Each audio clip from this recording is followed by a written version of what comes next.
Ang isa ring pwedeng kainin ng baby plant ay itong spinach.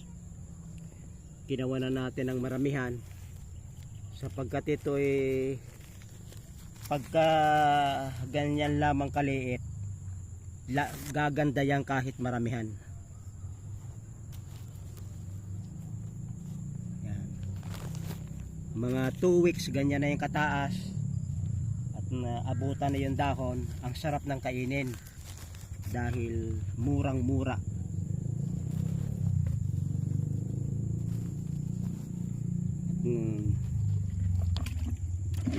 Didiligin natin. Hindi natin tatakpan sapagkat ang spinach halos hindi kinakain ng insekto. Gumaganda siya kahit na hindi mo tabunan dahil hindi halos kinakain ng insekto.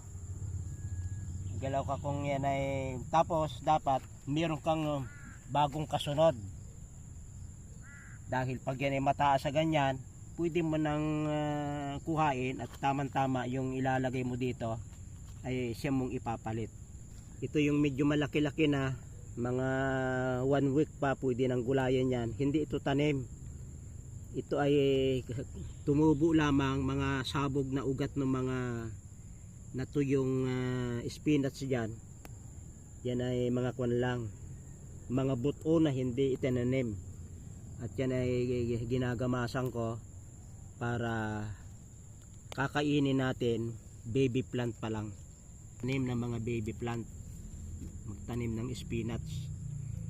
Ito'y gumaganda talaga. Yeah. Ito naman yung halo-halo, mayroong uray dahil hindi itanim yan, sumabog lang ay magkapariho sila. Yan ang kan, yan ay ginagamasan ko. At ito, wala pa itong tinik. Itong ganitong uray, pag makakita kayo, pwede yang kainin hanggang ugat. Dahil ito'y murang-mura. Mamaya kukuhain ko at lulutuin mo mamaya. Yan. Pagkasarap nito eh, nire. Pagkasarap ng ganyang baby plant. Ang uray ay napakasarap kainin pag wala pang tinik. Dahil bunot ka lamang ng bunot at hugas, makakain mo na.